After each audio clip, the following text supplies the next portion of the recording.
Gila mesti pribadi lagi terus ya. Ada proposal banget karena terlalu partaiana.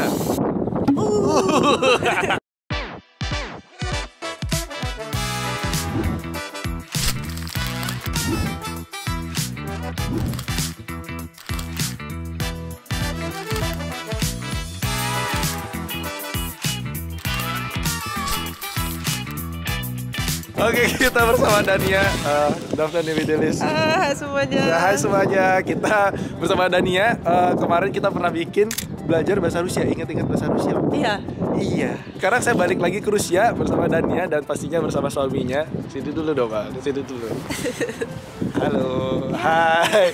Iya, kita tur Apartera bersama Orvala bakal tur apartemen yang ada di Rusia karena Dania itu tinggalnya di Rusia di Saint Petersburg. Iya. Oke, kita masuk dulu ya. Iya. Oke, masuk dulu. Nah, pakai kunci nih guys. Ini pertama kali nih. Iya, selamat datang. Iya, selamat datang. Oke, jadi berarti di sini parkirannya bayar kayak di Jakarta. Enggak Bayar. Kalau kita misalnya parkir di depan sana nggak bayar. Nggak bayar. Semua daerah ini kan kalau kita misalnya lihat rumah-rumah kayak gini itu namanya spalny rayon. Oke. Jadi rayon untuk yang ya kayak nggak ada klub-klub, nggak ada museum-museum. Ini buat rumah aja, apartemen aja. Apartemen aja. Dan di daerah kayak gini parkiran selalu gratis kecuali masuk. Masuknya? Misalnya, kalau ini pintu masuk. Iya, ini untuk pintu masuk. parkiran ini. Oke, yang ini nih, pagar yang ini ya. Itu poliklinik buat anak. Tapi kalau kalian juga bakal bayar parkir nggak sini?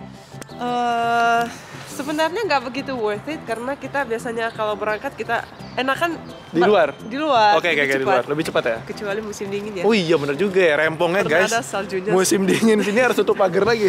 Tutup. Ribet lah pokoknya lah. Ini ada surat-suratnya juga nih. Kayak gini tuh.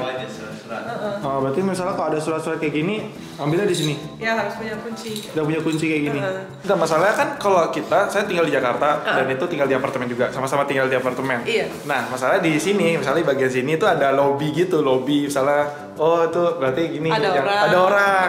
Misalnya pesanan ojek, pesanan makanan, Bisa dititip. Bisa dititip. Nah, ini gimana prosesnya kalau misalnya ada yang nitip gitu, misalnya ada makan datang? Tadi kan kita masuk lewat pagar. Iya, pagar. Di pagar ada kayak kodenya, telepon bahasa Rusianya telepon. Iya, telepon. Jadi mereka harus tahu nomor apartemen, mereka telepon lewat itu. Jadi kita gitu. dari atas kita bilang, ini siapa? Dia bilang, ini lagi kayak delivery itu. Delivery.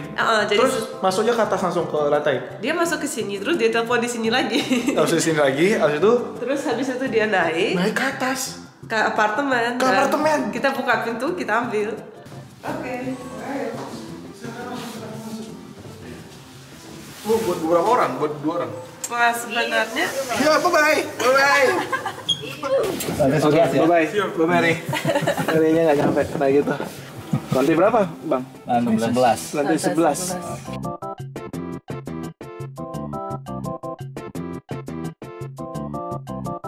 What's next? Itu siapa juga? Ruang tamu. Ya, pasti.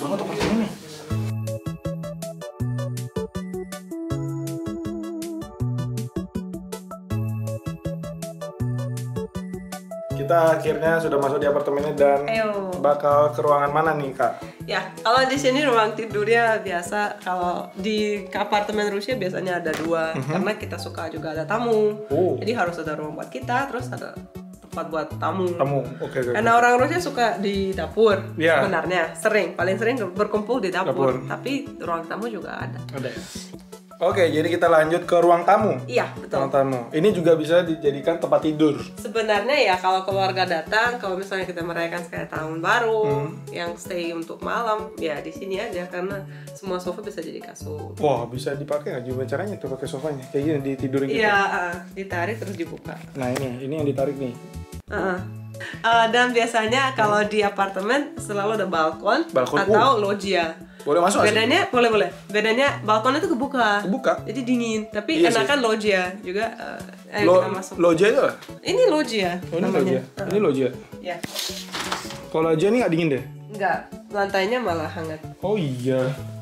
Wow. Oh iya. Ada jemuran juga. Beda. Berarti loggia itu kayak ketutup. Misalnya kalau balkon itu kayak di depan, di rumah depan. Oh iya, biar kelihatan kebuka gitu ya? Yang kebuka. Dan misalnya kalau di sini sangat dingin, kita bisa taruh makanan sebagai kulkas. Oh iya, benar setuju. Tapi kalau misalnya matahari, ini bagus buat jemuran. Kali banget. Nah ini ada, wih, 100.000 subscribers. Banyak juga ada penghargaan nih guys. Ada Matryoshka juga. Ih lucu banget. Aku mau jadi nololeh. Iya, untuk print. Di sini ada lemari, di sini ada kamar kayak gudang itu. Kamar kecil. Di sini kamar mandinya. Wow. Saya sebenarnya suka di luar negeri tuh karena kering gitu. Iya. Iya, kalau di Rusia tuh makanya kita sebenarnya sorry. Makanya kita bisa pakai kaos kaki guys gitu. Kalau misalnya kamar mandi nih, tuh enak gitu. Cuman kalau misalnya di Indonesia yang paling susah buat saya di Indonesia itu nomor 1 sebenarnya. Nomor 1 sebenarnya. Yang saya nggak pernah bahas karena kan topik kamar kecil. Malah kamar mandi pakai sendal atau enggak? Iya kayak gitu. Oke, kita lanjut ke dapur sekarang. Ya. Nah, dapurnya gimana? Dapurnya sih standar, tapi di sini juga ngumpetin satu tempat tidur. Oh, bisa juga. Misalnya kalau ada tamu lagi ya. Oke. Bisa juga. Terus misalnya bedanya dapur kami dari dapur orang Rusia biasa itu rice cooker. Ah, rice cooker gimana? Iya. Ini ada rice cookernya. Coba. Emang bedanya apa? Karena orang Rusia biasanya nggak pakai rice cooker. Oh, biasanya pakai apa? Nggak, berarti ya udah. Orang Rusia kalau masak nasi mereka rebus pakai panci. Jadi pakai ada nasi yang ada di plastik kecil, tinggal taruh di air panas yang lagi merending udah jadi. Udah jadi gitu aja. Ini isinya apa, Kak? Di sini mesin cuci piring. Hah? Gimana di sini buka? Bukanya gini. Wow. Jadi tinggal kita taruh, ada kayak deterjennya taruhnya di sini. Tutup. Terus nyala. Nyala deh. Nggak usah pakai tangan. Ini ini tempat sampah. Ya, sampah. Ini semua sini piring terus oven. Oven. Oh, ini. Kalau kompor di Rusia kebanyakan listrik. Oke. Karena tetap sih di rumah yang lama selalu ada gas, tapi biar lebih aman sih ada listrik. Oke. Ini kompor tanam ya? Iya, kompor ya. Nah, masalahnya kalau kita di apartemen di Indonesia mungkin kalau misalnya ada oven atau apalah gitu. Jadi itu emang orang yang punya hobi atau memang orang kaya. Iya. Orang yang mampu gitu. Kalau di Rusia oven itu wajib. Wajib ya? Nah, itu wajib guys. Jadi bukan buat orang kaya, tolong banget nih. Nah, ini guys, ini kalau misalnya kalau beli aqua tuh sekecil ini. Ya. Berarti sekecil itu ya, Kak ya? Biasanya ya 6 liter, kita kadang beli 2-3 botol. 3 botol langsung? Kadang punya dispenser, tapi dispenser itu kan buat di Rusia nggak buat di rumah. Iya benar. Banyak kan buat kantor. Banyak juga nih. Ini makanan Indo semua nih. Ya, ini ada teh jeruk purut. Ada terolas. Iya. Yang dari Indonesia. Dan yang kita bawa separuh koper biasanya dari Indonesia itu sambal. Ini. Waduh. Tapi keadaannya sering makan sambal. Iya. Iya. Udah Indonesia banget. Gak makan sambal gak enak kan? Oh gitu. Iya. Wah, kalau misalnya sama Mas Andre berarti makannya nasi terus apa makan roti? Nasinya sih agak nggak begitu sesering kayak di Indonesia. Oke. Tapi kalau hari ini? Rotinya roti juga sering? Rotinya nggak begitu sering. Kalau di Indonesia kan orangnya selalu bilang, kok boleh makan roti terus? Enggak ya juga ya? Enggak juga, ya tergantung orang. Kalau saya sih nggak suka roti karena tahu itu kurang sehat sebenarnya. Kalau makanannya, kalau hari ini deh makan apa? Greca. Bakwit. Itu yang paling. Ya coba buka aja. Oh ini kita lihat hari ini masa itu Greca. Iya. Jadi sarapan masak Greca. Waduh. Rice cooker kita dijadiin Greca cooker jadinya. Oke. Kita bakal bertanya sama Mas Andre sama Kak Dania. Gimana kehidupan kalian berdua selama tinggal di Saint Petersburg. Oke, mantap. Siap, ayo. Nah, kita mungkin ada beberapa pertanyaan. Mungkin kalau dari Bang Andre atau enggak Kak Dania mau ngasih pertanyaan ke kita, ke saya sendiri atau dari saya sendiri nanti bakal ngasih pertanyaan. Sip. Boleh giliran gitu. Iya. Oke. Voucherin di Domol. Voucher. Baik, let's go. Pertanyaan pertama dari saya. Gimana? Kok bisa ketemu di mana, Bang? Ketemunya di mana gitu dulu. Singkatnya apa ya? Kita waktu itu lagi ada acara international musik konser. Saya main drum. Nah, dia nyanyi. Jadi kita tatap-tatapan tuh. Iya, tatap-tatapan tuh. Saya lagi main drum. Apa enggak jadi tuh main konser. Jadi drumnya enggak jadi konser. Dipecat berdua, akhirnya ketemu gitu enggak? Cuma gitu ini aja kayak lihat dari jauh. Jaim. Oke. Jaim. Cuek deh, cuek ya, seperti orang-orang Rusia ya.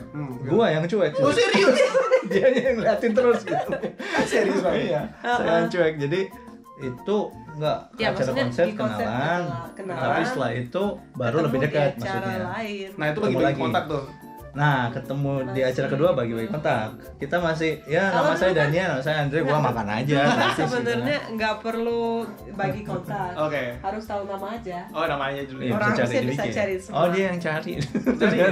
Oh, oke, itu awal kenalannya. Maksud itu pas pacaran itu berapa tahun?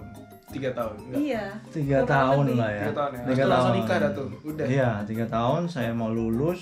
Ini Enggak. cerita saya. Oh, Ini saya dia yang cerita dia yang aja. Iya Versinya dong. dia. Bener dong. Ini kan beda budaya, beda culture gitu. Gimana tuh coba? Beda tapi sangat banyak ada yang sama. Oke. Kan awalnya kita kenal sama orang, kita mau cari yang sama. Oke. Biar lebih mengerti karakternya, logikanya. Jadi kita jalan-jalan nggak berhenti. Nggak berhenti. Habis itu langsung nikah ya udah. Kita diajak bosan muter. jalan-jalan nikah yuk gitu. Diajak nyasar sama dia. Oh gitu. Muter-muter, Nah jadi saya kayak muter-muter. rasanya bukan ngetes sih, tapi ya kayak lihat reaksinya Oke. gitu, suka Berapa- jalan kan. berapa Buat saya itu sabar. sangat penting gitu. Iya sih. Pada date kedua dia bilang, kamu sama saya ke Indonesia aja. Oh gitu. Iya. Terus mau? Enggak. Saya bilang iya. Iya. Sepolos itu ya. Nah, dan itu maksudnya berarti pas nikahnya tuh berarti udah langsung itu kayak abang ngasih bunga kayak atau apa enggak? Ngasih, kita di kapal pesiar. Keren juga Gitu. abangnya. Abang kaya juga ya. Oke. Abang Andre sama Oke. Kak Dania ada pertanyaan mungkin? Nanya. Turah masa-masa tersulit di Rusia. Oh banyak, mau yang mana dulu? Waduh. Gak. Kalau masa Yang sampai terkenal dan masa-masa terindah di Rusia. Oke, sebenarnya masa paling sulit pastinya kuliah ya. Hmm. Karena kan saya juga sebagai konten kreator nih, kalau anak Indonesia di sini mungkin bisa kuliah aja. Ya. Aku mencoba untuk masa-masa nongkrongku itu dilakukan adalah mengedit video sama syuting. Kalau misalnya proses sekarang kan mungkin kalau kalian lihat, mungkin Mas Andi juga lihat, Iya, aku iya. 1 hari bisa 5 video kalau untuk Iya. yang travel vlog. Tapi kalau misalnya yang waktu kuliah itu mungkin 1 minggu untuk 1 video. Dan akhirnya aku meluangkan hari Sabtu dan Minggu untuk ngedit video, dan di posisi itu agak terkendala sama kuliah juga gitu. Soalnya targetku pokoknya selama kuliah, kalau misalnya mungkin aku ada remedial atau enggak disuruh Peris Daca, aku bakal berhenti jadi YouTuber. Dan alhamdulillah dan syukurnya nggak pernah lulus ya. Iya. Dan syukurnya nggak pernah ada gitu. Iya. Kalau hal yang paling indah sih sebenarnya kayak kita sebenarnya konten kreator kan juga narasumber, kita butuh narasumber semua. Apalagi di Indonesia, negara yang memang saya jujur nggak pernah tahu tentang negara ini gitu. Dan butuh narasumber itu ya susah aja ketemu orang Rusia yang emang gak dingin, apalagi dimasukkan video. Iya. Tapi setelah kita punya koneksi dan akhirnya kita udah banyak dokumentasi bersama mereka, itu hal-hal yang menurutku paling indah sih. Ingat gak sih kita punya video-video ini kayak gitu? Itu momen yang memang aku tujuan sebenarnya bikin video adalah ada dokumentasi, ada kayak memorial gitu. Semoga Luar makin biasa. lebih ini lagi. Makin banyak lagi. Iya. Banyak lagi menjelajah Rusia. Iya, tapi kan sekarang udah masuk ke ke arah bisnis, jadi sekarang ya mau kamu ini adalah pekerjaanku gitu. luar biasa. Luar biasa. Nah, kalau misalnya tinggal 2 orang, anggap bang, dua orang, anggaplah tinggalnya studio. Boleh nggak sih studio 2 orang? Ya, Iya, bisa. Nyawa Anda tinggalnya ya daerah-daerah dekat center atau pinggiran juga boleh. Nah itu kira-kira berapa bang? Kalau bisa ditotalin termasuk sama makanannya. Kalau misalnya Kalau di bisa tengah- hidup di Peter. Di tengah kota sewa apartemen Sewa studio itu dari- 10 juta. Dari 10 juta. 10 juta. Itu nggak kota loh ya. Kalau jauh dari metro bisa lebih murah lagi. Oh, Jadi gitu. sebenarnya apartemen nggak ada lokasi sih, Iya. gitu kan. Kalau misalnya pusat kota memang mahal, kayak di Jakarta aja di Tamrin, Sudirman aja Iya. bisa lebih mahal kan. Untuk belanjanya ya paling seminggu 1 juta. Iya paling. Ini terakhir bang, ada gini nggak? Ada tips buat teman-teman Indonesia yang pingin ke luar negeri gitu, pingin ke Rusia deh. Selamat datang. Gitu aja. Berapa salah Rahasia gitu aja. Bahasa Rusia sih. Bahasa Rusia aja ya. Oke. Iya. Penting banget. Itu Harus kan bisa. Iya, karena orang Rusia gitu sih. Memang dia kadang-kadang ada yang bisa bahasa Inggris ya sekarang ya. Ya, kalau sekarang kan lebih banyak yang bisa. Tetap kalau baca nggak bisa baca atau arah salah map atau Maps. apa agak bingung. Agak bingung. Nah, itu adalah tips dari Bang Andre sama Kak Dania untuk teman-teman yang pengen trip ke Rusia. Ya. Keren banget. Thank you banget Bang. Oke, Pertanyaannya thank you sudah datang. Iya, ini ada Iya. pertanyaan lagi nggak buat saya atau apa gitu? Nggak ada. Udah cukup ya? Nggak ada. Oke, jadi segitu ya untuk video kali ini. Thank you buat teman-teman udah nonton. Disebut cepat bisa start Instagram Pura Partena. Bahasa Rusia. Bahasa Rusia. Orvala. Pokoknya Orvala. Makasih. Oke, segitu ya untuk video kali ini. Sampai jumpa di vlog selanjutnya. Pakai.